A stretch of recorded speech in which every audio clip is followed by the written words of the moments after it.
and gentlemen. Uh-oh. It's time for the Early Bird Special. Bringing you the best stories from the world of sports and sports entertainment. Now, here are your hosts, Sparky and Burdick.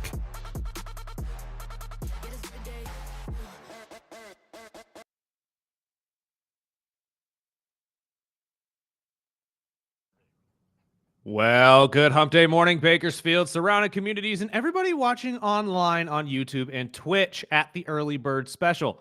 This is the Early Bird Special. I'm Chris Burdick. That's Sparky. Sparky, good morning. Good morning, and welcome to Back to School Wednesday. Oh, that's right. Everyone's back to school now. Good luck. And again, public announcement. If you have to take California Avenue, please be patient. It's going to be backed up. It's going to be a hell of a day for everybody today. Let's just be mindful of everybody. We're all going through it at the same time, please. Let them know what else they're in for, Leave early if you're taking California. 110%. We've got some NFL news, James Cook, Jordan Love, and some other stuff. We'll get into some baseball. Pete Alonso. I know, Burdick. Do we have to talk about this? If we have to talk about Josh Allen, we have to talk about Pete Alonso. Fair. We'll get into Ohtani. The playoff dates have been set. We'll have a 5'9" fighter, not only a fighter, but a champ. Our first champ on the show. We'll get into that and much, much more. We have another pair of tickets to Bakersfield Brunch Fest, where the pre-sale tickets go on sale today, but save your money. You could win tickets right here on the Early Bird Special. It's coming up October 11th at the Kern County Fairgrounds. And since it's back to school day, how about you just text in your favorite movie or show that's based on a school? Mine was mentioned the other day. I have a couple in mind, but text them in 661-842-2000. You could win a pair of tickets to Bakersfield Brunch Fest on us. And you want to go to this event, I'm telling you, it's so much fun. I will be out there working, unfortunately. Sparky will be out there pouring beer. At least he gets the fun job. Yes. But a little for you, a little for me. Yeah, there you go. If you are a fan of breakfast or brunch foods, this is the place for you. There are drinks available, obviously. There's some great restaurants out there, local restaurants, including KC Steakhouse. I don't want to speak out of turn. I don't know exactly who signed on. I know for a fact KC is, because they do every single time and they are fantastic. I'm sure Knobs will also be in attendance. They're fantastic at what they do as well. Yes, soul food. Trust me. The Vault will probably be out there. Yes, they're usually a part of this as well. Again, I can't speak out of turn. I'm going to stop there because we're going to start naming off people that probably won't be there. We don't know for sure exactly who's there outside of a handful of close friends of the show. But you want to be there. Pumping it up. And that is my favorite. Out of all the fests, the mac and cheese fest, the all sorts of different fests. Don't get me wrong, this is the best one. It's my favorite. Is a staple now. But it doesn't touch brunch. It gets hot. It does. Yeah, it doesn't touch brunch food though. If you're a chunky boy like me, then you enjoy going out around October. You're not chunky anymore. You're losing. I'm getting there. I'm getting there. But let's get into the NFL. We've been talking about James Cook, Bills running back that's been holding out, but he came back to practice yesterday, and obviously something was moving into the positive as James Cook and the Bills have reached a 4-year, $48 million contract extension with an impressive $30 million in guarantees, which is one of the, I believe, the highest for a running back in the past 5 years with that type of guarantee. Mm-hmm. And that's what they figured, $12 million a year. Well, you give 30 up front on a guarantees. That's a lot of money for a running back. That's a pretty good check. And I think that's where we're headed with a lot of these contracts in athletics in general, right? It's not necessarily what is going to happen with the money in total, but how much guaranteed money you can promise these guys. And I mean, we've seen it with the rookies this year. That's one of the main holdups for Shamar Stewart. I think that this was a fair number. We talked about it the other day. I think somewhere in the 15 to 16 range is a little bit too much for the kid, but 12, I think that's fair for somebody who scored 18 touchdowns, was I think the highest amount of touchdowns since OJ, if I'm not mistaken, if not tying OJ, but regardless, he's had steps forward in his career. He's made a lot of great strides with this Buffalo offense. And this is a Buffalo team, really, that I don't think can really take losing much more. You lost almost your entire defense last year. Thank God you were able to rally it and make it work. But if you start losing offensive pieces at the same time, you already, in my opinion, don't have a true number one wide receiver just yet, unless Keon Coleman comes out this year and absolutely lights it up. But I think locking down Cook for the next 4 years, I think you have a solid starting running back in Buffalo for a good while. At least 4 years, 5 years. I believe he has one more year on his contract, so he'll be there until 2030. Right, but by the time that last year comes up, we will most likely be back in these contract negotiations again, and hopefully they could figure something out. If not, it's time to move on from each other.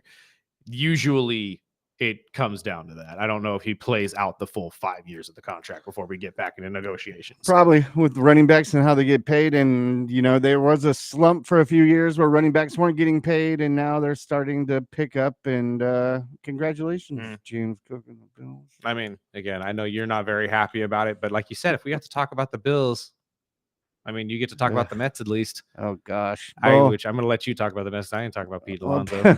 Packers quarterback Jordan Love is undergoing his left thumb ligament procedure after hitting his hand on a helmet, which is a lot. It happens a lot with quarterbacks. Oh, yeah. I mean, again, the positive of this injury is it's not his throwing hand, but it's still going to take him out of practice at least for the next couple weeks, or I would say week to maybe 2 weeks. That's what coach says. He says he expects him to be back next week at the latest 2 weeks, but shouldn't have an issue for the regular season opener against the Lions.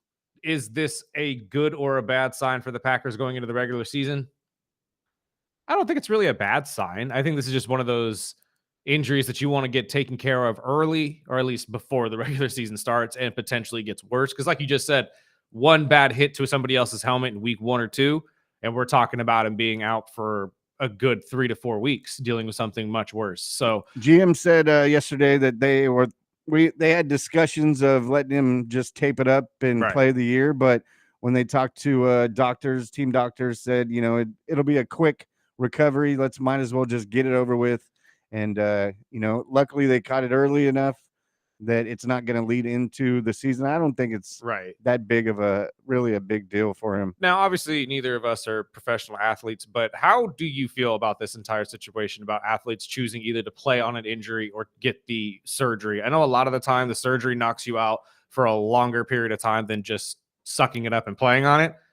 But in certain situations like this with Jordan, I think it's the smart move just to get it done, get it out of the way. And especially if it's something that's just going to keep you out for the preseason, we don't need you for the preseason. If I'm the Packers, I'm not expecting to play you at all. So why not get the procedure done? But if this was the case, because this didn't just happen, this was something that's kind of been lingering on him for a little bit. Should have probably got it done a while ago, right? We said it happened last Wednesday. Oh, it did happen last Wednesday. In practice where he, a defender, he was throwing the ball and so the McAfee show lied to me on 2 separate occasions because I was listening to the McAfee show yesterday just because I usually do after the show. And Ty Schmidt, longtime Packer fan, usually I could trust him about anything Packer related. They got in on this actual topic, and Ty was talking about it being his throwing hand and how it happened during a game against the Jets and all this other stuff. And I guess none of that was true. I just know with other quarterbacks I've talked to, it happens a lot.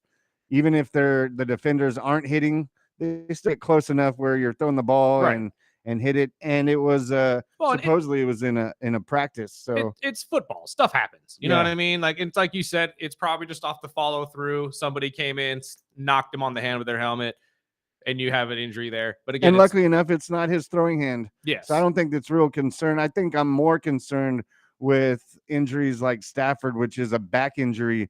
And we've all heard and seen all the hits he's taken over the years.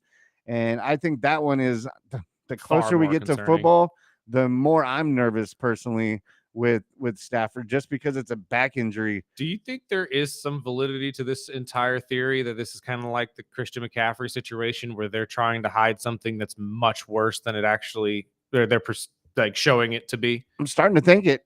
I think so too. I mean, if he comes into practice and we get to see some tape, and I mean, if you just said it last week, or was it Monday, where he was getting an epidural in his back just to practice.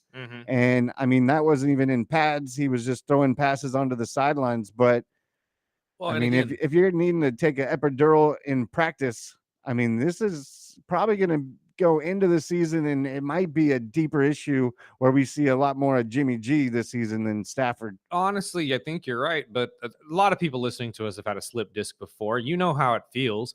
Imagine getting hit by a 300-pound lineman while having a slip disc in your back. That's trying to break and you're you. trying to throw a football at the same time. Like, it's a very scary situation. And as we heard Chris Canty say yesterday with the bites that we had, this is usually the first step towards career ender, which sucks to say, but we were talking about it during the preseason when they had him in the top 10 list. I was worried about being in the top 10 list because of this fact alone, was his injury history the last couple of years and his age. Time comes for us all. Yes, age is definitely one. But Schefter was on Unsportsmanlike this morning and had this to say. I don't think that they're overly concerned. And I think if they had a game this week, Matthew Stafford would be playing in that game. They're just being extra cautious and extra careful, as they should be at this time of the year. I believe that when opening week rolls around against the Houston Texans, Matthew Stafford will be out there playing. Now, again, if there's a setback, that's the concern, I think, that there's a setback, that it gets worse. And it's a back. So that, I guess that always could be. But I'm just telling you, having been there, they certainly do not have a high degree of concern that this is going to be a major issue. I know they don't have much concern. You can hear it in Sean McVay's voice. Really, when he talks about it at all, he's very confident that this was just one of those setbacks, that he had some tightness before practice and they decided, let's not test it. So like you said, if he comes out for practice here in the next practice, is full padded, goes into all the drills, and he looks okay, then there's nothing to worry about. But this is a back injury that's a slip disc. This isn't something like he pulled a back muscle or something of that nature. This is in the spine.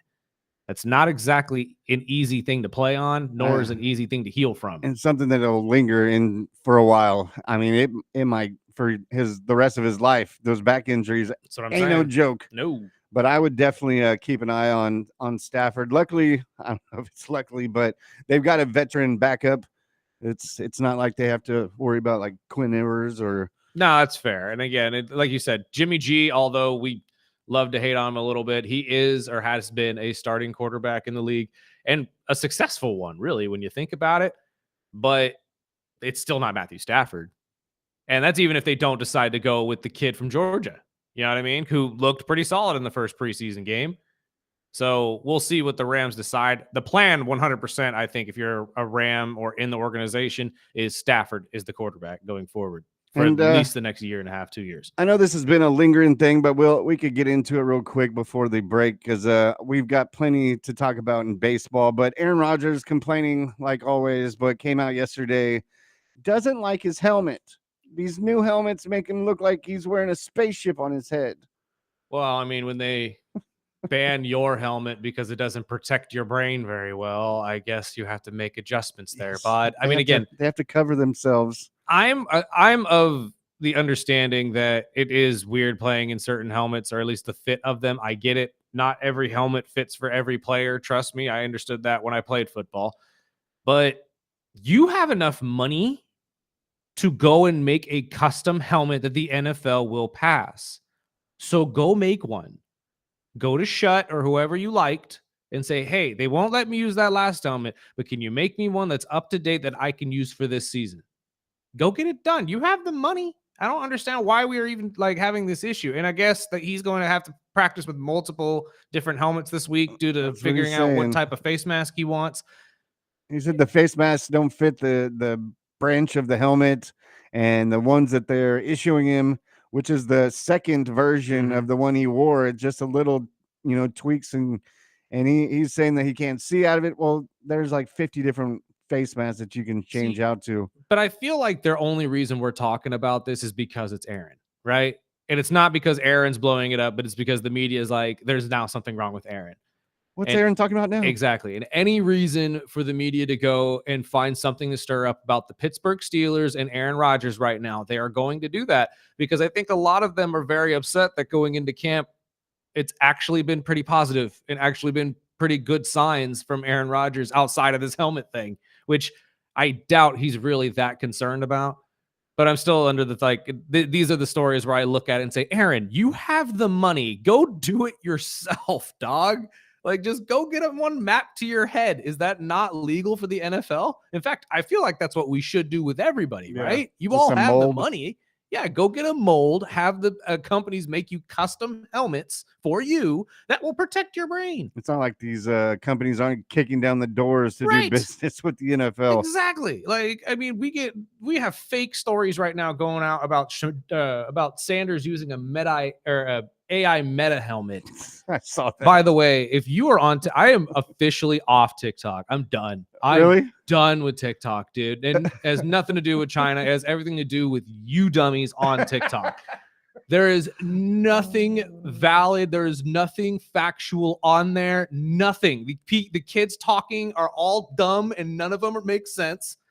Like I'm done. Well, I'm a dumbass when I've been on TikTok for a while, but it's for more of a side juvenile reason is because I saw a cat toy for one of our cats that I was like, oh, this would be awesome. Ordered it, and it showed up like 6 months later. Right. And it was like 1/8 of the size of what was on the video. I'm like, I'm done with TikTok. I'm getting screwed over. You know why they're doing this, though, is because TikTok has these stupid promotions that say, hey, share your thoughts on blah, blah, blah sport this week for $2,000. So these kids go on there and make up a fake story that's going to get a whole bunch of views because China doesn't care. They're not going to double check about the NFL. So why not make a fake story about Shedeur Sanders using a meta AI helmet that doesn't exist? They check the algorithm and, okay, the 2,000 hits, okay. And you get the thousands upon thousands of Americans that are dumb enough to believe it. But we'll take a break. We'll get into some baseball. We've got some news for all you Dodger fans right here on ESPN Bakersfield, 1230 AM. 101.1 FM.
Welcome back. This is the Early Bird Special right here on ESPN Bakersfield, 101.1 FM, 12:03 AM. We are streaming live on YouTube right now, video as we do every single day from 7 to 9. Join us here at 8 o'clock as we talk to German Tabodata. I'm going with Camo. Whatever. I'm not good at those names, and they get tougher and tougher every time we get them on. I understand. But he's a champ. I'll just call him the champ. Absolutely. And he'll be in here in a little bit to talk about this fight that they got coming up here on next week. I apologize. It's not this week. It is next Saturday in Visalia. The 559 fights 116. But we got to get Is it the same night as Clash in Paris? I don't believe so. I think, Good. No, yeah, it would be. I think it would be actually the same night as Clash in Paris. We'll be doubling up, it seems. Yes. But we got to talk some Dodger baseball because that triple play. Angels beating up on the Dodgers all week has not been a good sign. However, you're going into a weekend series with the San Diego Padres, so it is a much needed win for you. I have to agree, though, that triple play was pretty nice. And it's the second one I've seen in like a month. Yeah. Because Philly got one not too long ago. And I don't know if you could really chalk that up to poor base running or just luck of the draw, especially with this Angels one. I mean, Neto walked right into it, got two of them right off the bat. And I don't even think you could really comprehend what happened before you can get back to the base fast enough. Happened so damn quick. It really did. So it was one of those, it genuinely was a bang play for a triple play. But the main story we have to talk about when it comes to the Dodgers, not the fact that you guys have the West right now and are struggling to keep it, but the fact that Shohei Ohtani is in trouble again. I can't even say it's him. Yeah, it's this. It almost feels like the people he surrounds himself It's exactly what I was just about to bring up. So for those of you who haven't been following this or haven't seen this, Shohei Ohtani and his agent have been sued by two separate Hawaii-based realty firms saying that Shohei's agent sabotaged the two of them and the two companies and got them removed from a $240 million budgeted project. And Shohei was the face and spokesperson of said project, obviously, because his agent is very closely tied to it. But I have to agree with you, Sparky. I think this is, again, a situation of the people around Shohei are slimy. Yes. And you clean that up because that's why I'm wondering. Wow. Well, multiple reasons what I'm wondering here. One, who introduced them all to Shohei and who got them connected to him? And two, why does this continue to happen? What type of business are you doing with all of these people? Because it seems to me like they might be doing some shady business here, especially if this ends up going in the route of the realty companies, right? Because if he is sued for this and they both lose, Shohei's on the bump for this too. He's going to take a little bit of a hit. Now, he's not going to do any time. Let's not get crazy.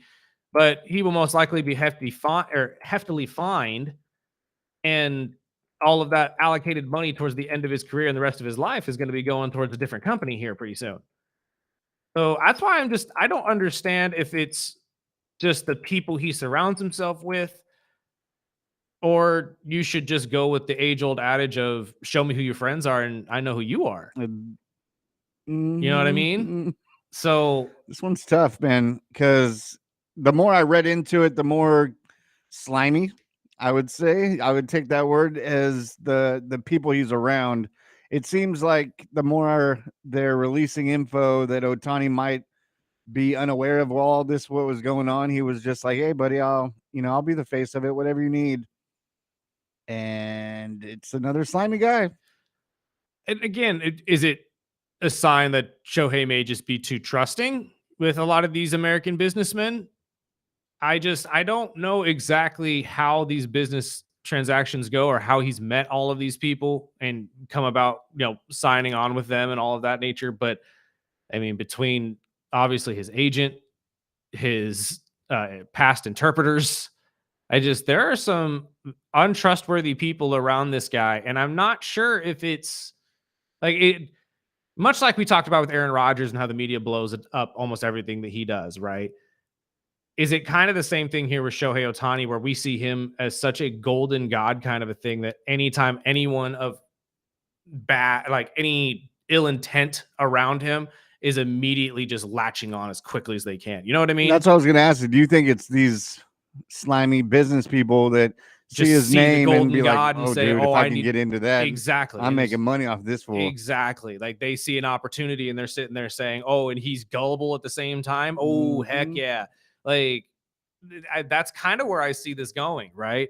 Is that just there's a lot of shady business people that have attached themselves to a generational talent. And that's its agent, man. I mean, you got to do some homework. If you're, hiring an agent, you would think that's a trustworthy type person, but it is definitely a slimy business in general. Yeah, sports, for as many great agents as there are, your Mulligettas and stuff like that, there are some guys who are out there that are, still just trying to make a quick buck. That's why I honestly am concerned with a lot of these college athletes coming into these next couple of years who are going to be getting NIL money, especially if we are going to allow them to go get agents, because there's going to be a lot of guys who swindle a lot of these athletes out of a lot of money because they don't know any better. That's why I genuinely still stand on my point that a lot of these kids need to be taking financial courses so they understand where their money is going, how it's being allocated, and why the agent deserves a certain percentage. Yeah, and that's why I wonder if agents are fiduciary, where they make the money when they bring in the money,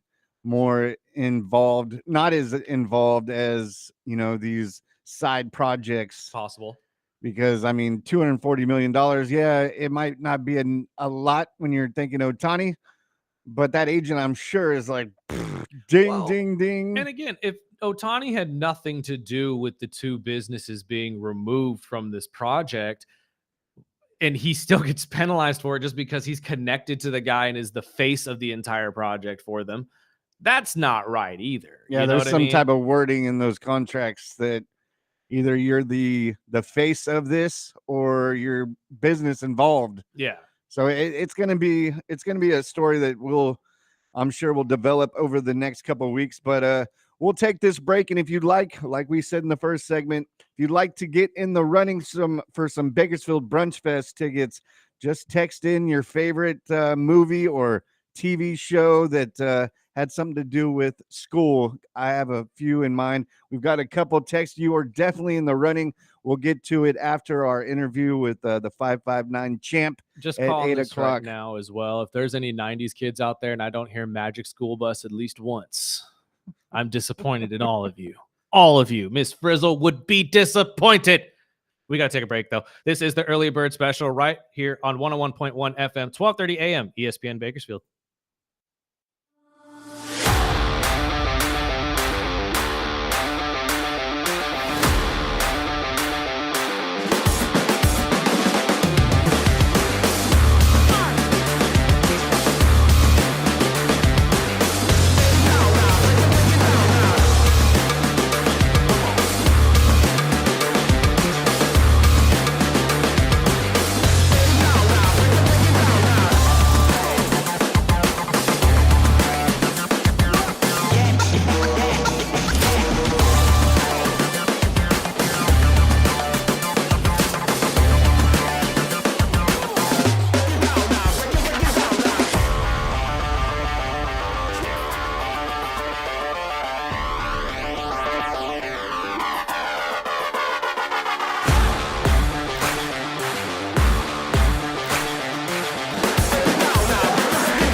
Welcome back.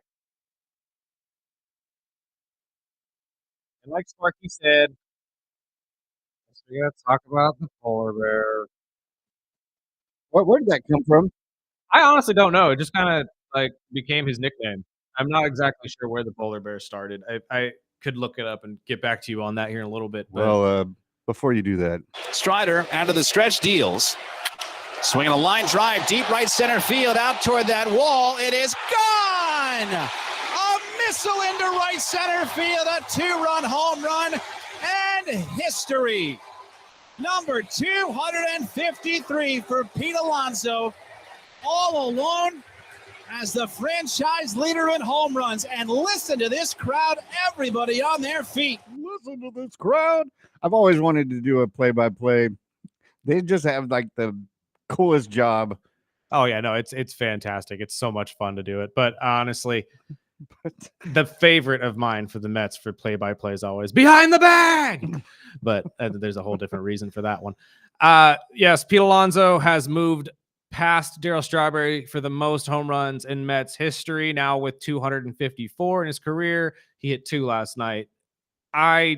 Good for you. I mean, didn't exactly see this coming, to be honest with you, because I'm not going to lie. I thought Pete Alonso was out of New York last year with all the movement and the talks of him not getting re-signed.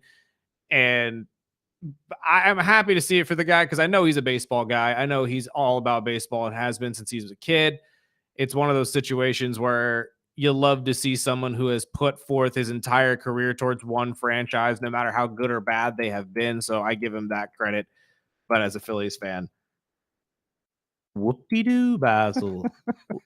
Which was surprising to me. I mean, I know he's a home run king, but he did it in way quicker time than Darryl Strawberry. I think it was 144 games quicker than Darryl Strawberry, but yeah, but Pete is a pure power hitter. Exactly, he's a homer guy. I mean, Darryl had his power too. Don't get me wrong, but base hitter. Yeah, not anything compared to what Pete Alonso can do. We're talking about a multi-time home run champion, multi-time home run derby champion, and the polar bear is the polar bear. He's always going to be a home run threat every time he's up to bat. Luckily for us in Philly, it's been easier stretch this year than previous years. I just don't like the Mets. Woo! Well, in other baseball news, they did announce yesterday that they're scrapping the flexible start plan and confirmed the World Series will officially begin on Friday, October 24th. Oh man, I like this just in general because the postseason schedule now will include the wild card series starting from September 30th to October 2nd, division series starting October 4th, and the championship series beginning October 12th and 13th.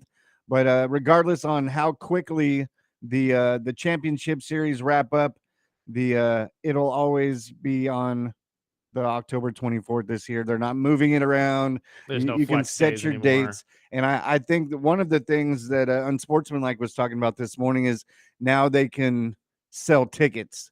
That was one of the major issues, was having to move around, ticket sales, not only for the World Series, but just playoffs in general. Well, Mets fans won't have to worry about that. So no, that is a good thing, though. It is a very good thing. I think that's one of the major issues when it comes to baseball is the flex scheduling of everything. I know series can go longer than you expect, but when you have a set date, like you just said, you could pre-sell tickets, especially when you know one team is going to be in it. I think this is a good thing. I think baseball is taking necessary steps forward in order to make this game a little bit better and better for fans. We are making it more fast-paced, higher scoring, easier to get to, more marketable for teams, obviously, when it comes to setting dates and stuff like that. This is a smart move. It really, really is. And the World Series is the one thing in baseball that you have to market, and it markets well. I mean, it's like the Super Bowl, obviously. Everybody wants to watch the World Series, no matter what game it is. So if you have a set date and you know where it's going to be, especially, say, let's say the Dodgers make it all the way there, but are still waiting on either the Red Sox or the Yankees. You could still sell tickets to Dodger Stadium on this date, knowing exactly that they're going to be in Dodger Stadium. So it makes a lot of sense that way too. Speaking of the Red Sox, thank you. They smashed the Astros yesterday, 14-1. Dirty cheaters. Yeah. Well, I'll take it because now the Mariners are tied with the Astros after pulling out a win over the sad Baltimore. I don't know Orioles, if it was this series, but I saw a video on Instagram that made me chuckle.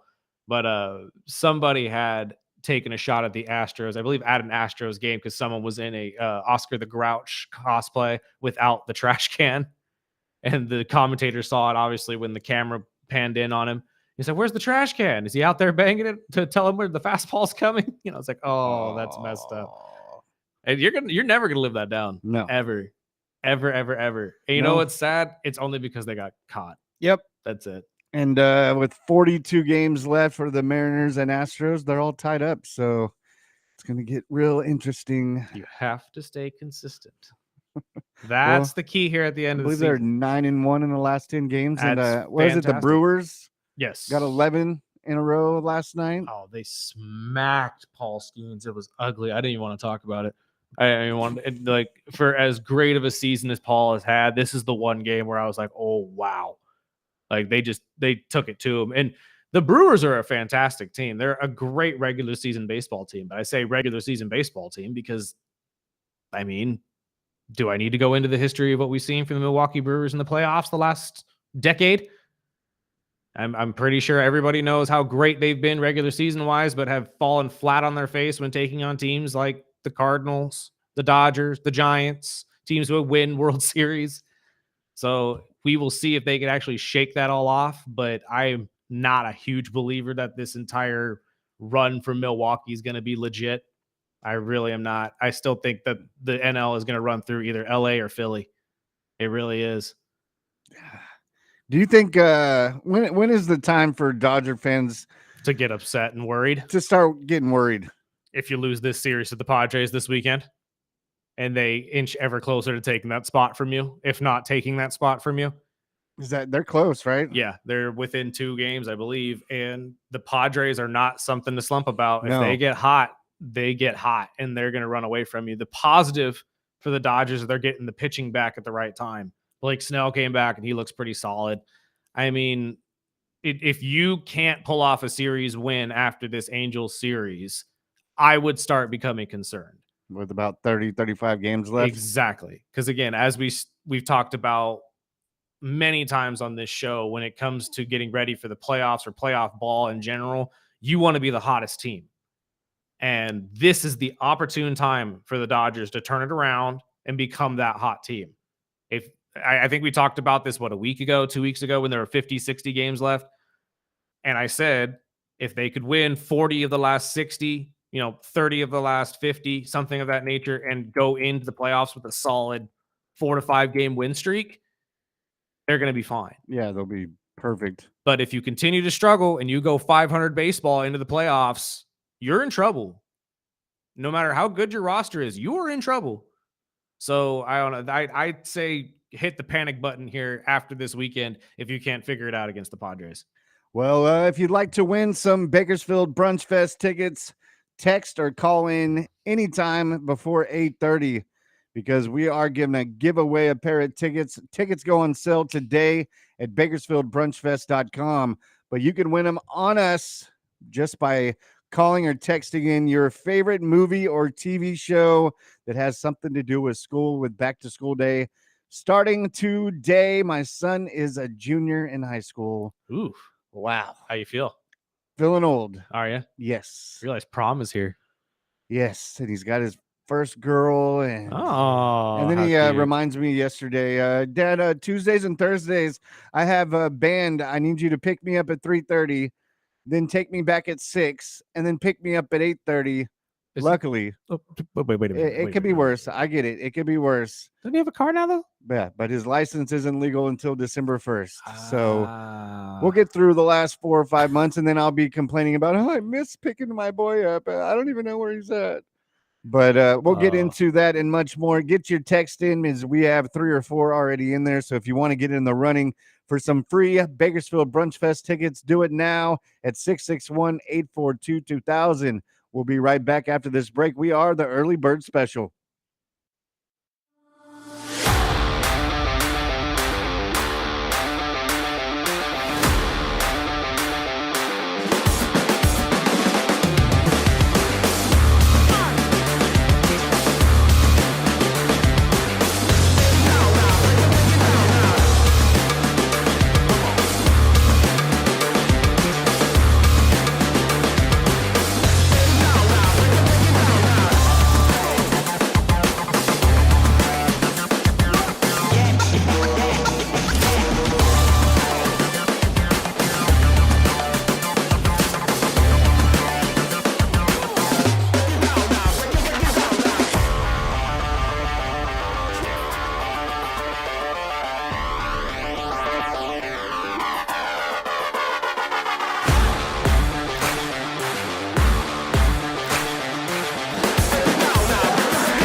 Oh, this is not what I thought it was at all.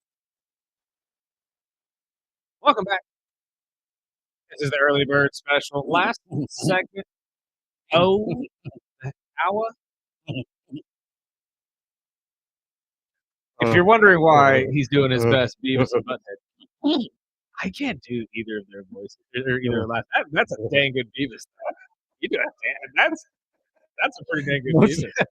These kids would get that one. Oh, I grew up. Don't get me wrong. I grew up watching all of '90s television, including Beavis and Butthead. Dude, I tried to get my son to watch one episode, and I just realized how stupid it is in the world. Like I tried to go back and watch it. My best friend who used to live with me was a massive fan. So Really? when the new movie or whatever series came out, he was like, dude, we got to watch it. We got to watch this. It's like, okay, cool. I'll give it a shot. I watched the old ones, you know. And then it's like going back and watching Power Rangers. If you ever actually go back as an adult and watch anything Power Rangers related, including the god-awful movie, I don't need to explain any further, right? It is awful. It does not hold up at all. It's funny is definitely one of those. A lot of those movies that we grew up on, whether it was Disney or just movies like, you know, Ninja Turtles or Mighty Morphin Power Rangers, and if you watch them now as an adult, you catch a lot of things that I'm like, wow, that was not based on kids. That was for adults right there. And we'll explain why we're talking Beavis and Butthead in a second here, but it makes me laugh, right? Because you ever sit there and wonder why your parents used to hate on you for all the stuff you used to love to watch. Exactly. And then you go back and watch it and you realize, oh God, Dad was right.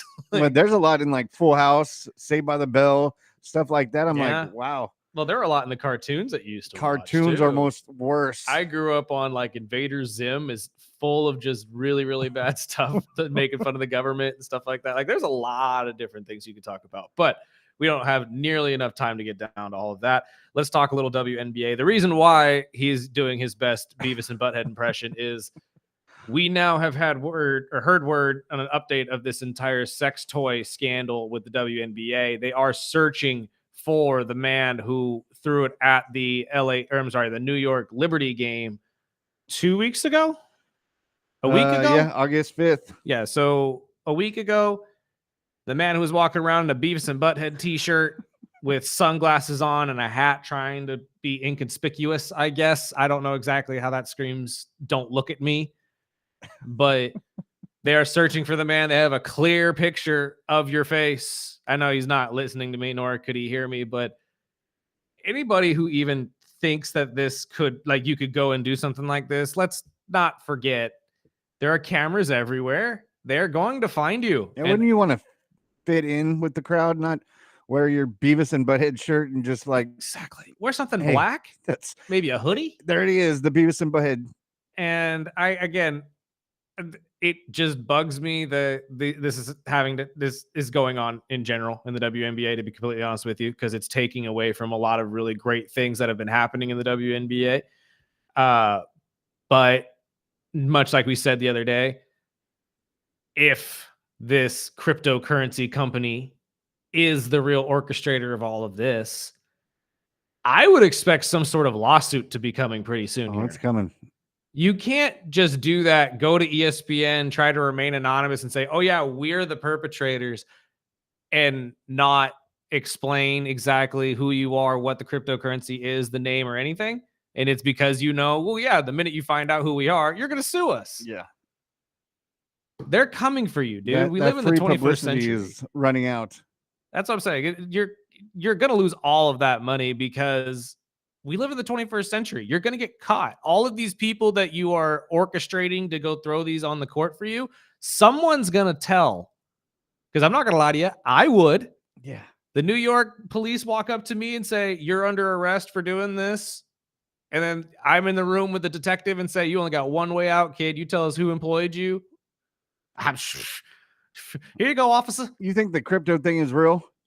No, I mean, behind this, I think that they are probably orchestrating it now. Yeah. But when it started, I don't know. I can't say. I need to hear from the first person who got arrested and hear from them. If they come out and say, yeah, it was all the cryptocurrency thing, then obviously yes. But I find it very hard to believe, right? With this one, when the press release just made me laugh, because obviously I don't want any kids getting hit with sex toys. And that's the big But the press release said it struck a 12-year-old girl in the leg and causing pain, but no hospitalization. The NYPD traumatization? Yes, a little bit. And especially, I mean, luckily the media isn't like running the video with her getting hit and pointing her out, but they'll find you, Beavis. Yeah, oh yeah, 100%. But speaking of a lot of money, and next time for this cryptocurrency company too, before we move on, if you're going to hire people to do this, at least make sure they have a good throwing arm. Yeah, and a dress code. But Caitlin Clark's 2024 Panini Immaculate Rookie Card, which is rare, one-of-one edition. If you're a collector, you know what I'm talking about. This one had the autographed jersey patch. Ooh. And if you've ever watched Golden on Netflix. Of course, they got their hands on that card. They auctioned it off and they pulled $317,000 and some change. And it is now the third highest basketball card for sale. But one thing that you brought up to me when we were doing prep this morning, so one Caitlin Clark 1 out of 1 signed autographed patch card goes for $300 plus. How much does she make? This year she's making $78,000. Wow. So that card went for 3 times what her yearly salary is. Good Lord. Okay, so remember when we were talking about the other day about collecting your own memorabilia? I give one person the leeway to do this, and that's Caitlin Clark. Because if I'm Caitlin, I'm grabbing every single piece of memorabilia I can find of me. It goes to the topic we talked about yesterday with athletes saving their cards or wanting to get their hands on cards. Now, Caitlin can't even really, I mean, with the salary she makes in WNBA, I would be collecting my stuff now. Now, don't get me wrong. It goes up every year. Her base pay next year is going to go up to $85,000, almost 86. And then the year after that, it's almost $100K. But still, to sit there and say that this card went for 3 times what her yearly pay is going to be the next 3 years. She's going to make less in 3 years than that card is worth today. I give one exception now for that rule, for me at least, of not being vain. If you collect your own memorabilia, Caitlin, you have full right in my mind to go do that, because if you can make millions off your memorabilia alone, I'd be saving game-worn jerseys. I'd be saving everything. Oh yeah, I'd be signing it all, getting the girls to sign it too, and I'm holding on to it until I retire. And oh my God, you think Cooper Flagg's gonna make billions? Caitlin will be a next level athlete in terms of how much money she's going to own at the end of her career. She'd own the entire league, homie. She'll be we make jokes saying she's paying the league now. She might be owning the league at the end of her career. That's how much money she could make if these memorabilia, these cards keep going up the way they do. And that card is only going to go up. Yep. Especially with how good she is and how much better she's going to be. Or even if she becomes a flop.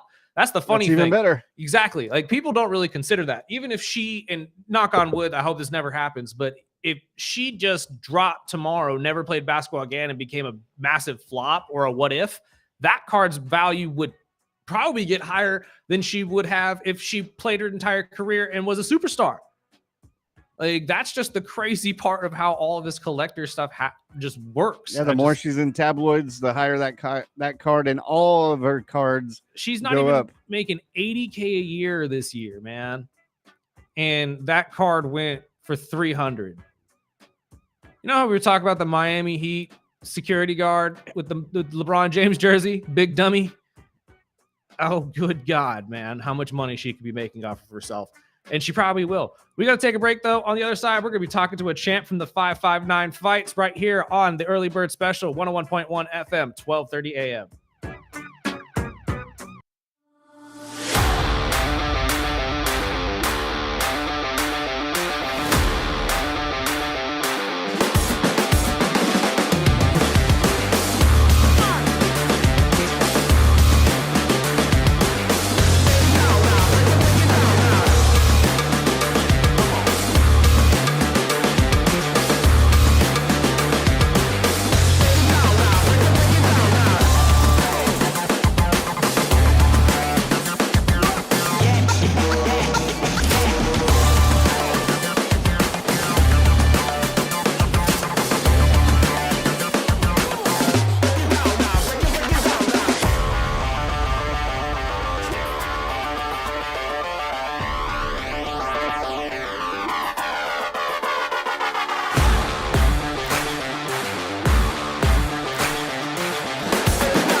And welcome back to the Early Bird Special, Hour 2 here on ESPN Bakersfield, 101.1 FM, 1230 AM, and also streaming live on YouTube and Twitch at the Early Bird Special. Go follow us, subscribe, all that good stuff. We have another fantastic fighter from 559 and our first champion in the building. The champ is here. Now, I know you told me your name during the break. I'm going to butcher it again. I apologize. I know German is the right one, but for the first name, but remind me of the last name pronunciation because I'm going to butcher it. I'm just telling you right now. Taboda. That's right. And get a little bit closer. We got to get into the microphone. This is radio. And dude, that belt is beautiful. Yeah, flash the belt. We got to show everybody online. You guys go all out with everything you do at 559, brother. I'm telling you right now, that is a legit WWE style like quality belt. That's fantastic, dude. Thank you for bringing it. Thank you for being here. We appreciate you.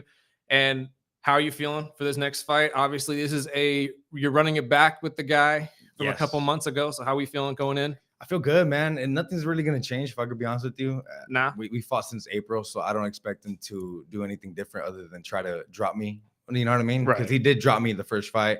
But, man, I feel good. I'm cutting weight right now. Kind of sucks. I wish I was full. But I feel amazing, man. I'm ready. I'm honestly ready to go and represent again. Okay. What are you at full? Where am I at full? Yeah. 170. Oh, okay. I get really chunky. Okay. And well, that's why I was curious because I was like, sometimes everybody can go a different route with their careers and how you want to do with weight and stuff like that. Yes. Do you find that you do better at your weight class right now though? At what, 135? No, 140. 145. 145. I actually do. I feel good. Everybody in my gym tells me I'm a 135er, which honestly I am. I'm not that bulky, but I've been at this weight class and I don't want to go down yet. Maybe one day if God willing, we go pro. Right. But yeah. So 559, 116, you are running it back with your opponent from last time. Yes. You said you don't expect anything to change. You guys went the full fight last time. You won by unanimous decision, though. Yes. Do you feel like taking the same approach to this fight is going to be successful again? Or have you kind of switched it up in the training based on what you learned from your last one? I've been boxing more, to be honest with you. Some gym called warm-up athletics. That's something I have been improving on. But same old wrestling technique, man. Wrestle, get him down, and he won't get up. I truly believe my jiu-jitsu and my grappling game from my gym has improved. And that's honestly a good base to have in MMA. Because everybody wants to strike and knock people out. Naturally. But yes, once you grapple someone, it's like it changes your whole thinking. You know what I mean? Process, the reaction time, everything. See, I'm glad you brought that up because I feel the same way. I feel like fighters who are able to wrestle and grapple bring out a different kind of pressure in a fight. Because like you said, everybody wants to be the guy just to stand up, point at the ground, and say, all right, let's go. Who's got the stronger jaw? And obviously that's going to be exciting for anybody watching. But sometimes if you're a fan of MMA or at least contact sports in general, watching the grappling and the domination in submission game can be just as exciting, in my opinion. Yeah, it really is. And there's those type of fans. I mean, there's just the guys waiting for a submission to happen. Right. Not everyone loves striking like that, but obviously the traditional MMA fans are like, yeah, take it anywhere. But the casuals will be like, just sleep that fool. You know, right? I mean, but you're looking more for boxing if you're a casual than you are MMA, in my opinion. But it brings excitement to it. Right. What's your background in all of this for people who don't know who you are? Where'd you get started? I know you've only been in the game for about 3-4 years, but in a fighter's career, that's actually a considerable amount of time. You are 4-1 in fights right now professionally. So where did this all get started?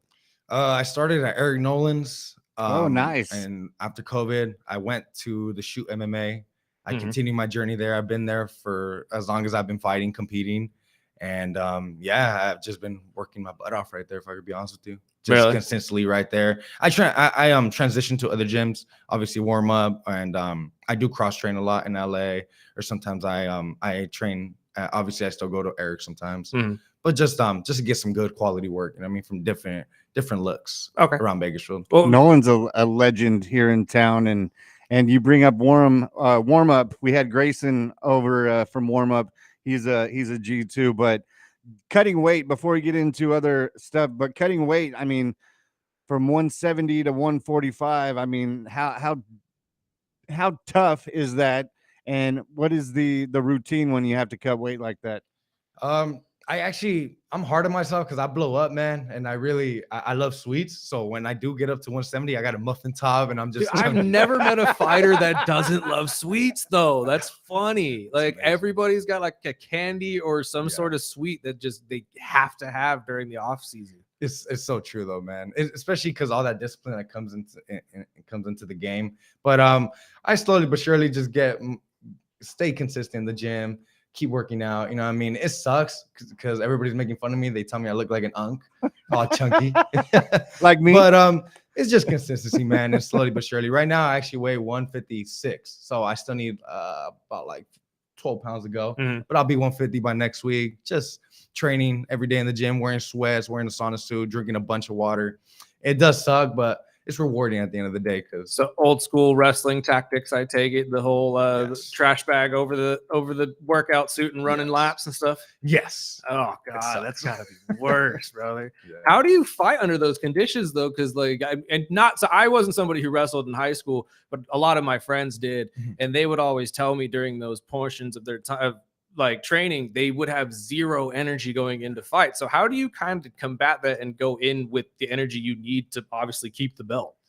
Man, honestly, it starts. I'm a man of faith, so I believe. I tell myself every day, I'm here for a reason. I'm doing this for a reason. It's bigger than the belt for me. It's my why. It's my family. It's the people supporting me. You know what I mean? It's my city. No one from Bakersfield really knows about 559, but at least being a representative of it is kind of cool because everybody kind of knows me as a champ now. But just the struggle, man, the journey is beautiful. It sucks, but it's really rewarding, like I said. And it's just, I'm not even the best dude at my gym. There's some dudes that whip my butt, and it's so cool knowing that they work as hard as me, but I need to catch up to them because, man, it's amazing, bro. If I could be honest with you, it's really cool. It gives you something to strive for, I feel. And honestly, I like that. Talk about your background and where you came from. Obviously, you're talking about Bakersfield and being here, wanting to represent. So where did you start in all of that? Like how did coming to fighting come about, obviously? Man, so I grew up in Arvin. I live in Arvin. I've been living there. I was born in Santa Maria. I never really played sports in high school. I was always that quitter. I would play for a little bit and quit. I had a rough coming up, making bad decisions. But one day I just wanted to change my life. I was always into MMA because of my older brother. So I kind of know of the old school fighters, BJ Penn, GSP. I'm a huge fan. You know what I mean? But I always dreamed, never was willing to do it. But the one time I joined, I was like, wow, this is actually fun, hitting stuff. But then when I got into wrestling, it was like, whoa, like this is different. You know, this is harder. This is what gets you. This is what the grind is. You know what I mean? It's so difficult, man. But just coming up in the game, I never played sports. And to be in one of the toughest combat sports in the world, you know what I mean? At one-on-one combat, literally to the death, kill or be killed. It's like, it's crazy. I trip out on it, if I could be honest with you. Coming from nothing, being always that skinny guy that quit and everything I did, and now actually being the champion. It's like, wow. Like I always give glory to God, man, because I don't know how I do it. I really work hard, man. I'm a humble human being. I don't talk too much. I'm about the smoke. You know, when I go in there, I'm like, I have to be about it. I lock in and I'm ready to go, bro. But you clearly have a passion for it, which I think is necessary to be a champion at what you guys do. Thank you. What exactly do you feel is when did it click for you? Is it just those wrestling roles and you were just sitting there thinking like, man, I could really do this. Like, I want to do this. That's a really good question. Honestly, man, it was after I lost my first one, and I told even my mom was doubting me, bro. My mom was like, oh, you should stop, son. And I was like, no, I have to prove everybody wrong. Right. And it wasn't necessarily that. I wanted to prove myself right. I was like, I know I can fight because I did have a lot of fights in high school, sadly, but I'm 4-2 on the streets. I'll take that. But with that being said, man, it just clicked once I lost. I really wanted to be the best. I really wanted to prove it to myself. And now that the journey's been amazing, I've been on a 4-fight win streak, so it's kind of cool, man. It's rewarding, and it just clicks. And now it clicks. I have fun with it. I still hate it. I love and hate sport, but it is what it is. What do you hate about it? The pain, the soreness every day, man. And especially not being able to eat. Like I love sweets. So I have flan, I have cake. My mom has that ready for me after 5 days. Like they already know me, man. Donuts. Oh, don't even get started. I almost brought donuts in. I'm glad I didn't. Dude, I'll take a couple, but that's hilarious because every fighter I know is some sort of sweet that they just have to have after fight day. Yes. And that's funny that your mom has it already ready. I was gonna say that the mama bears, man, they know what we want. But you got into MMA. You said you had an older brother. I had an older brother growing up, so I had to learn how to fight real quick because he was putting wrestling moves on me. He would catch me. I actually share a story. He put a pedigree on me when I was about 10 or 11 years old, and knocked me out cold because we didn't know. We were stupid kids, and we didn't know there was cement under the carpet, and knocked me out clear. So I got him back the next week. He was playing his video game, laying up, and I creeped up behind him and put him in the camel clutch and choked him out. And that's what you learn from your brothers growing up. You beat yourselves up.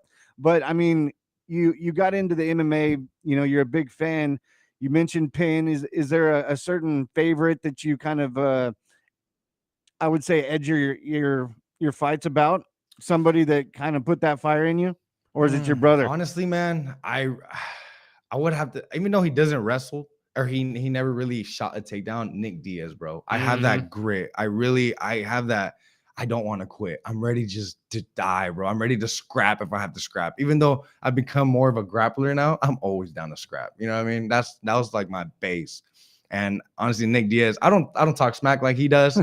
I'm humble about it, but when I gotta go, bro, I gotta go. You know what I mean? And they wanted to give me the nickname Blitz just because I'm like that. I'm like bah, bah, bah, bah, right away. You know what I mean? All in. Now we transitioned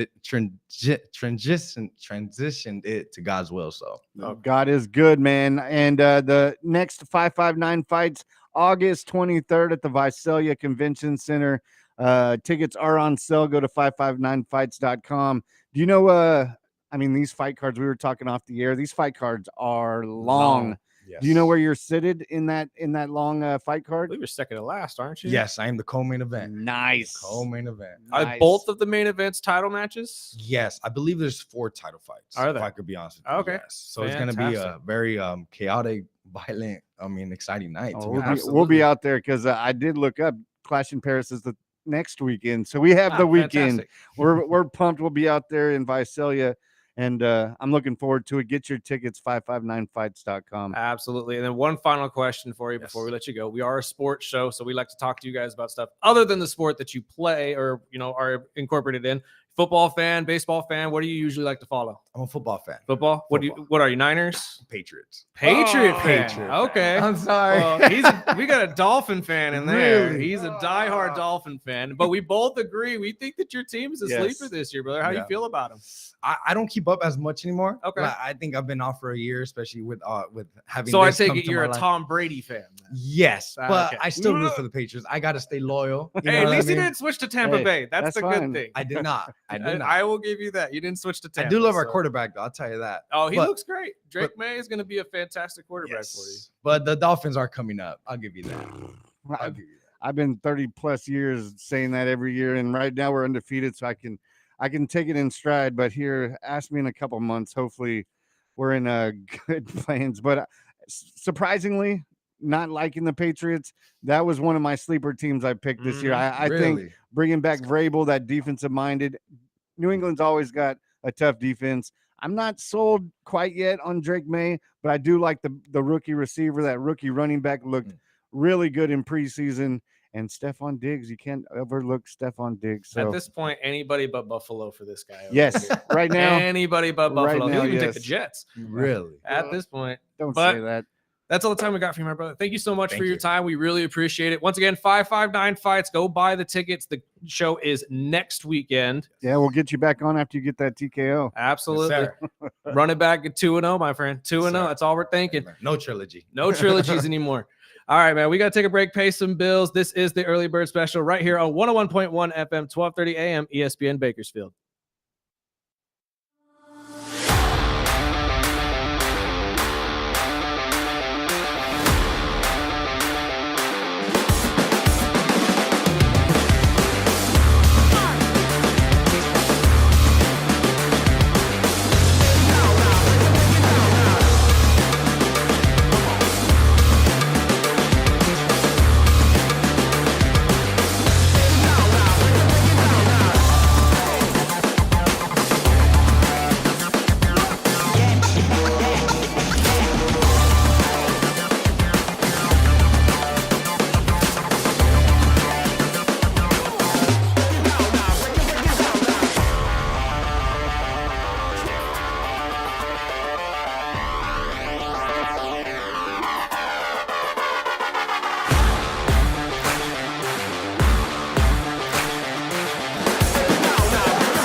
We are the early bird special, and one more time, if you want to get in the running for the Bakersfield Brunch Fest ticket, text in your favorite movie or TV show that has something to do with school. 661-842-2000. We have a couple in the running. We'll pick our winner in the next segment. So get them out there, 842-2000. You want to go to this event? You don't want to pay a significant other. You do not want. Well, it's not crazy expensive. Hey, I'm not going to get crazy, but save it it's for doable. groceries. Go buy the tickets. They are available for you. I'm not going to lie, but if you don't have to buy the tickets, you can win them from us right here, and we have plenty more to give you for the rest of the week. So I would just say, if you could spare the money, you might as well get them from us. And you're right, Sparky. Spend it on groceries. What am I to say? If you need to fill up a grocery box. But let's get into a little bit more of sport on this Wednesday. Where do you want to start, my friend? We want to go Richardson. We want to go with John Gruden. I mean, there's plenty to talk about. So this John Gruden story, it's a bit confusing, but you know, he had to walk away from the Raiders in 2021 after going 3-1. It looked like, you know, they were in the lead of the division early in the season, and these emails came out with some things you would probably ruin his career, which he immediately said, you know, I'm fighting this. And of course, in NFL fashion, they want to do it in arbitration where the doors are closed. Well, the first step, Gruden has won in the Supreme Court in Nevada, ruled 5-2 that he can now pursue his lawsuit against the NFL in an open court. And a part of that, obviously, the NFL comes out the next day and says, we want a retrial. We want to fight this. Well, Gruden has been doing his media tour in the last couple of weeks and has mentioned that he wants to come back to coaching in the NFL. And he also mentioned if the NFL doesn't allow him to, which, you know, they can strong arm almost anybody, he said he would kill to coach in the SEC. Me looking at Instagram like a jackass last night, I saw, you know, AI pictures with Gruden in dolphin gear, and I was like, oh, what if? Obviously, I want McDaniel to win and shut his mouth sometimes because he keeps continuing to dig holes. His quote last week on Eisen is, "We're one day closer to death." You don't want to win. You don't want to hear that from your coach going into the season, but hopefully he can turn around this team and we can get back on track. But if and when he gets fired or let go of his duties, Gruden wouldn't be a bad pickup in my mind. We've always missed out on the coaches like Sean Payton and all these other guys that they've mentioned, Harbaugh, and maybe, just maybe Gruden will be the guy. But what do you think? Do you think the NFL even allows him to coach again? Yeah, no, I was going to say, I don't want to be the one to burst your bubble, but John Gruden ain't going to be coaching for the NFL anymore. And and here's why. And at least this is just for me. And I've been wrong before. I'll be on the table if I've been wrong, so I could be wrong here too. But I don't know a lot of companies or organizations that will hire you back when you sue them. I just don't know many. And as you just said, the NFL has strong-armed and blacklisted a lot of people, no matter how popular they were, for less. Colin Kaepernick. I don't see John Gruden being the exception. I really don't. I think John has probably coached his last game as an NFL coach, unfortunately. Now him in the SEC, now we're talking.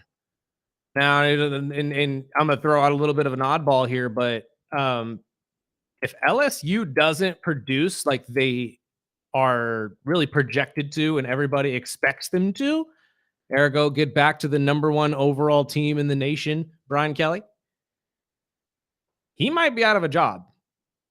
And I could see John Gruden in that purple and gold down in LSU. Just saying, that could be a step forward for him. I could definitely see him coaching at an SEC level, but NFL level, probably not. At least not until all of this is kind of washed under and forgotten about in later years, especially right away. No, ain't no way. Which is funny. The NFL plans to petition the rehearing, and a part of that deal, his quote, "I'm looking forward to be having the truth come out and I want to make sure what happened to me doesn't happen to anyone else.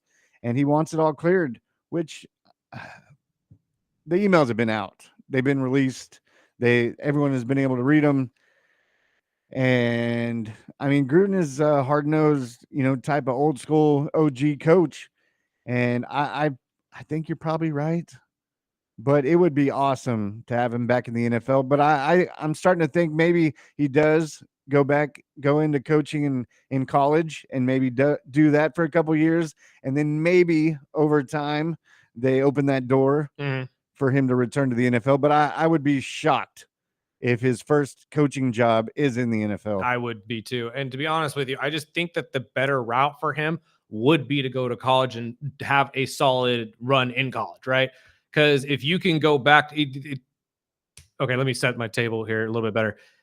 He hasn't necessarily been coaching in the last couple of years and shown that he is still a fantastic coach or pulled any fan base in that way. All we know John Gruden to be is what he was when he was a Raider head coach. And granted, it was pretty positive. I still would say that you have to now come back and prove yourself as a coach in general before the NFL just kind of blindly hires you. So, especially with the lawsuit. So I would say going to college, especially an SEC college, and turning an organization around, like maybe an LSU or whomever needs a head coach here in the next couple weeks to months, if they don't do well in the SEC and they move on from somebody, you could potentially move in there, turn that program around, win an SEC title, if not a national title. And now you have a very strong argument for an NFL team to say, hey, John Gruden has always said he wants to come back and coach in the NFL. Why not offer him a contract? You know what I mean? So I think I think it's a easier route for him to go back to college, at least an SEC college, and then move up that way rather than just kind of hope and pray you just go straight to the NFL again. I also just am going to stand by. I don't see an organization hiring a man that just got done suing them. Yes. Right.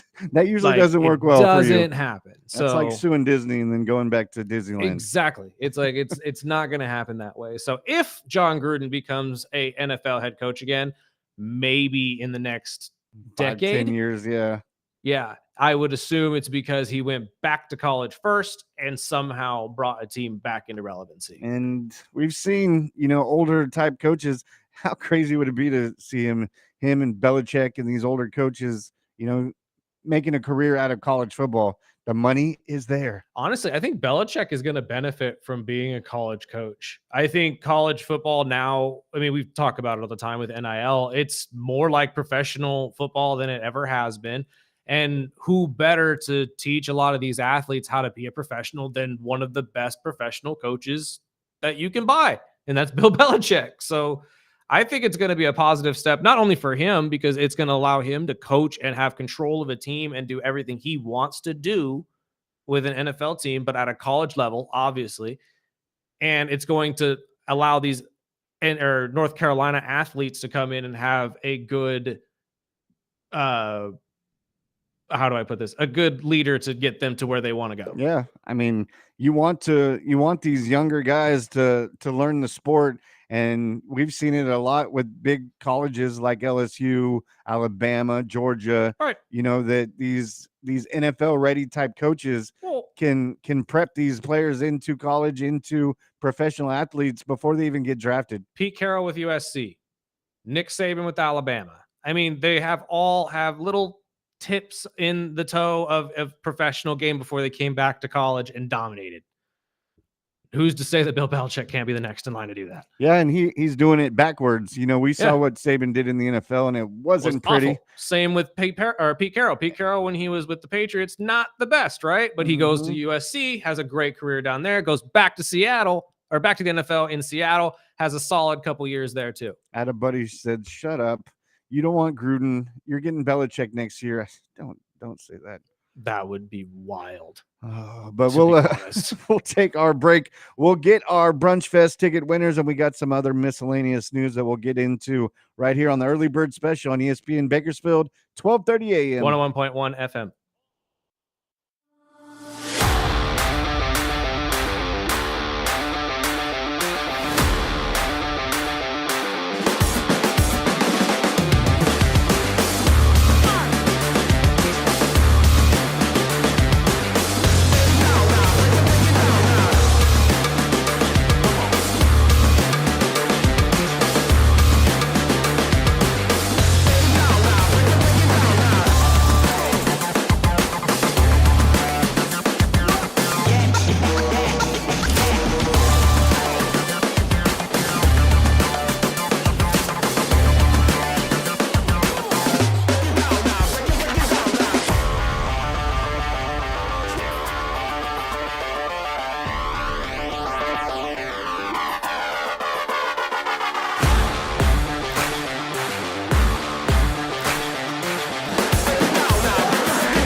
Welcome back.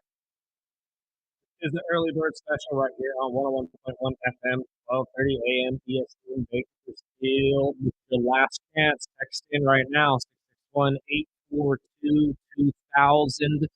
What is your favorite piece of content from the 90s that has to do with going back to school, has to do with a school, anything like that, movie, TV show, does not matter. We will choose our winner for these Brunch Fest tickets here in a little bit.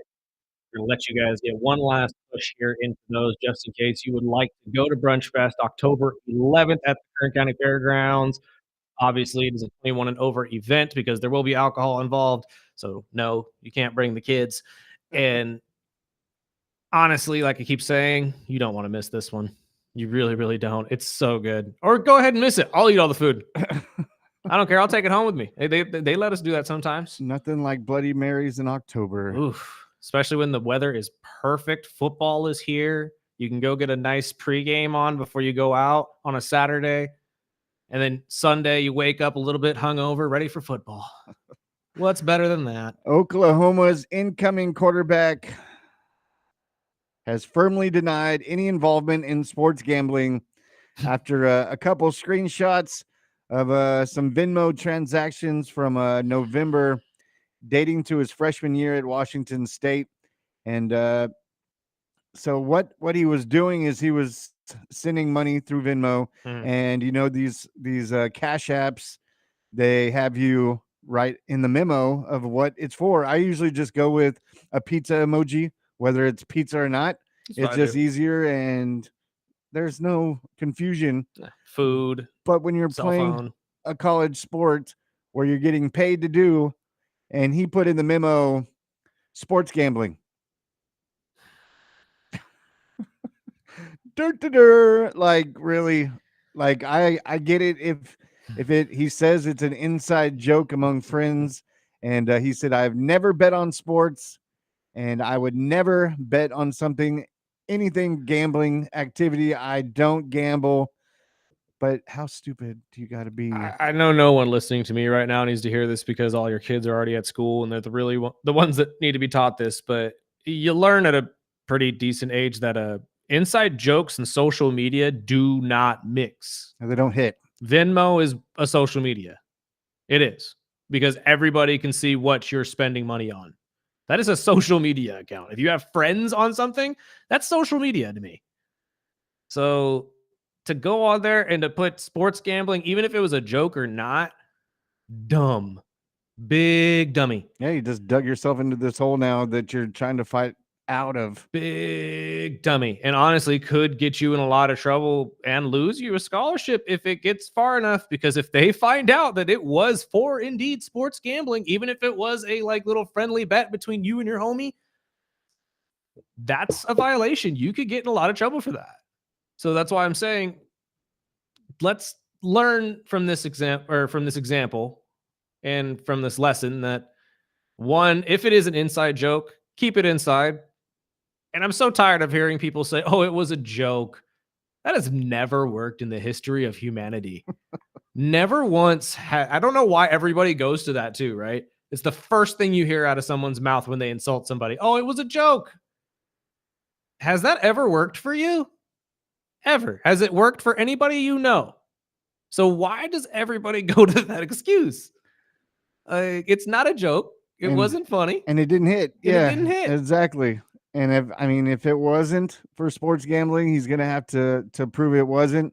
And he even got into Eisen yesterday. I heard it towards the end of the show. He was talking about, you know, everyone is into fantasy football. And he said, when you're trying to make this type of money, just pay cash. Just keep yourself out of the highlight of, you know, where they can, obviously they're looking up Venmo accounts. Somebody saw it, whether it's an ex-girlfriend or a friend that you won the bet from or whatever, but they take screenshots and it's there forever now. Yep. So now you're digging yourself out of a hole that you dug for yourself. So, I mean, dummy is probably the best, cleanest word I could say. Well, yeah, again, young and dumb. He made a mistake, and I totally understand that. Don't get me wrong. I'm not sitting here crucifying the kid, but come on, dude. have some just sort put the of pizza emoji, dude. have some sort of social awareness of what you're doing. Know who you are as an athlete and how serious this is. And I know when you're young and what's funny to you is funny to you. I get it. It may not be funny to everybody, but this is just dumb. Like Yes. this is, you're going to ruin your life dumb because you're trying to make a joke online. Mm-hmm. That joke's going to cost you. Exactly. And I hate to see that, especially with a quarterback at a very, very good school. But again, if you are a young athlete or if you know a young athlete, take this as an example of, hey, you shouldn't be doing this because learn from it. that could get you in a lot of trouble. And although it may be funny to you and your homies, it's not going to be funny for the people looking at it and wondering, what does he mean by that? Yeah. Or the college that's paying him. Yeah. Like, what the hell are you doing? The businesses you That's work a for. question I had because it stemmed off into Eisen, but fantasy football. Mhm. You know, a lot of athletes, even NFL players, say they play it, and they just say it's just a family friendly thing. You know, we don't bet money. Obviously, Shenanigans. but you should have never said you played, dude, because you're opening that door. No, what's funny is it really started stemming back in the day when like you had found those videos of Steve Smith on the sideline with Cam Newton talking about how he wanted to start DJ Moore, but he didn't know if DJ Moore was a good player, and DJ's right next to him. Right him. And I know he's doing it on purpose, but it's like, brother, this is why everybody looks at you and says, why are you so serious on the game if it's just a family-friendly thing, right? And there's mic'd up everywhere. Exactly. So everywhere. yeah, I think, although I don't want to deter them from being able to do it, I do kind of believe that eventually the NFL is going to step in and say NFL players can't do fantasy football anymore. Because I'm also sitting here thinking, what if you play for a defense that's going up against a quarterback that you own and you need him to go off that week? Are you playing against? Yeah, exactly. What's the difference? Yeah, you're right. There, in terms of gambling, there is no difference there. And this is also why we are having this entire conversation about potentially getting it banned in California, because it could potentially be seen as sports gambling here pretty soon because of the arguments we're bringing up right here, which honestly are somewhat valid. But in terms of being a professional athlete, not exactly being, Joe Blow like myself, I do think eventually, yeah, the NFL is going to have to step in and say, hey, we can't have you guys playing fantasy football anymore. Yeah. I mean, it still makes me confused with the with college, or with fantasy, or even really the state of California not being able to sports gamble. Like what year are we in California? I've had this argument with so many of my friends who are my age, and each and every one of them, or not each and every one, but a vast majority of them point to the kids, saying that we're trying to protect the kids. I personally am not one to talk. I don't have children, so I can't sit here and say, yes, protecting the children is the right route, or no, not protecting the children is the right route. But I'm also just going to come out here and say something that I think my dad would say, and my mom would say, and my grandparents would say, and everybody who raised me would say. Why don't you just get involved in your kid's life and make sure they're not doing that? Because they're going to do it regardless. I'm sorry. Do you not remember the days of you on the swings looking at your buddy saying, oh, Michael Vick is totally going to win this weekend. I'll bet you $20. And you actually had to come with that $20 on Monday if you lost because your friend wasn't going to let you hear the end of it. My mom used to get on to us and say, hey, it's not my fault you don't have lunch money. You lost it before the school week started. But we'll get into our text best movie or TV show regarding school. The first text actually it's going back to us talking about Swiftie yesterday. Oh, It Lord. says Swiftie's new album is called The Life of a Showgirl.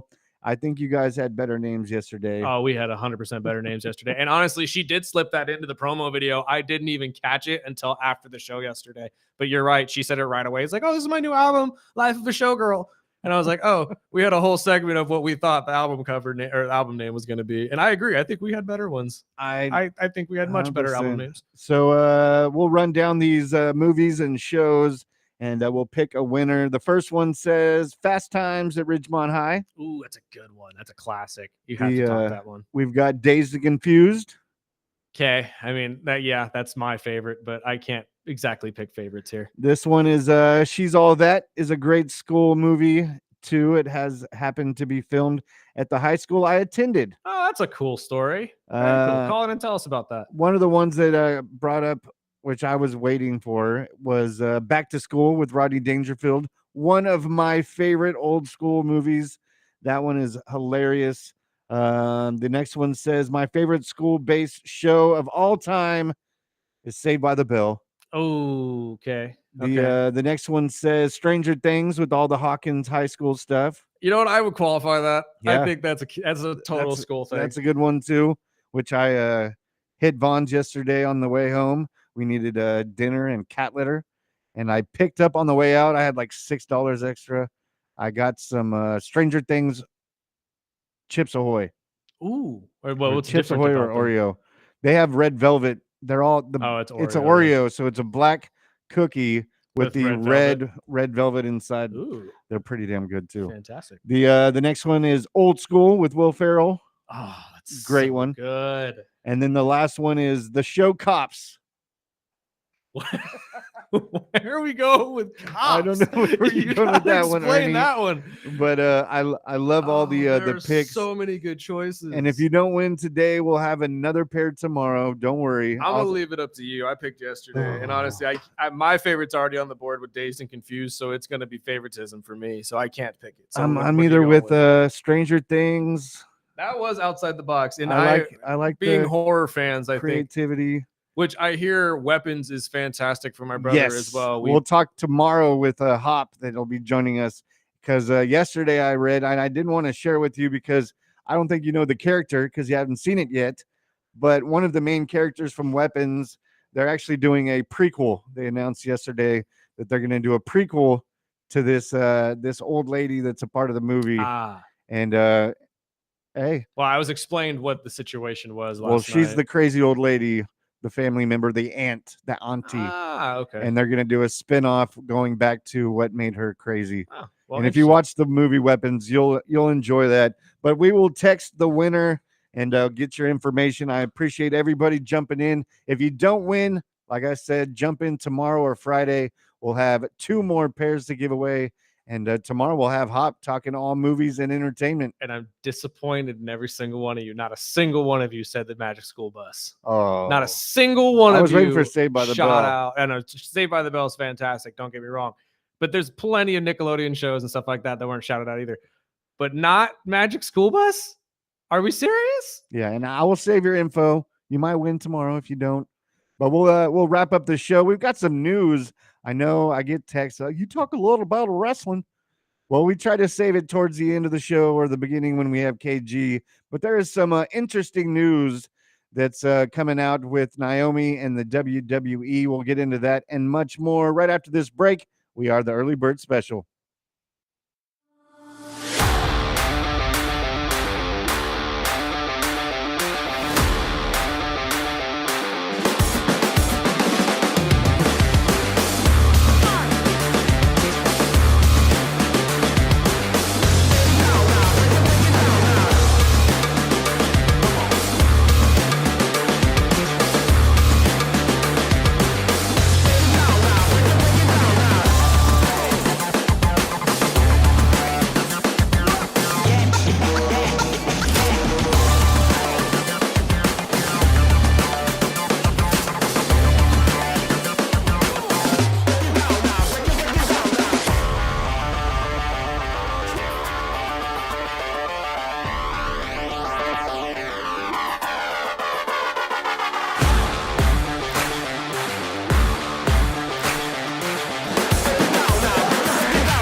Welcome back. There are so many stories that are. There's one that's breaking right now that we should probably talk about. 3 other ones that we've been wanting to talk. Line them up. All right, let's get it done real quick. Breaking news: Jerry Jones has announced, or at least it's going to be fully explained in next week's docuseries on Netflix, America's Team, The Gambler and His Cowboys. Apparently, Jerry Jones says he has no tumors after he's been living with stage 4 melanoma, and a experimental drug procedure saved his life. It's not a tumor. I'm not going to get greatly into detail about this until I actually am able to see what the treatments were and how the cancer was treated and all that stuff with this experimental thing. I want to know more about what he went through in terms of the treatments first before I speak on it. But apparently Jerry Jones in the last couple years, if not year, was being treated for stage 4 melanoma on an experimental trial drug, and he's claiming it saved his life. He's now cancer free. We'll see what we will see, because I am very skeptical about all of these experimental drug procedures when it comes to cancer, because the big C usually does not get taken down by something experimental. Another story that we got to talk about real quick. Sha'Carri Richardson, everyone's favorite sprinter.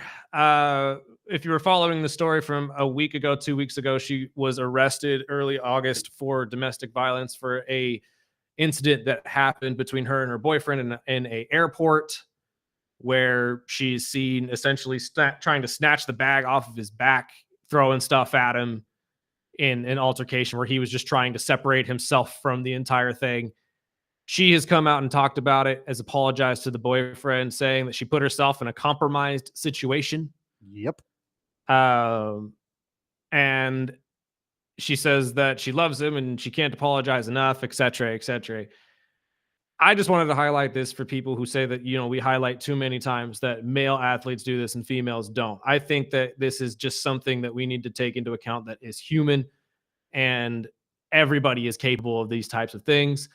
The boyfriend has already said he will not, I don't think he'll be pressing any charges, and that he does not want to be seen as a victim, understandably so.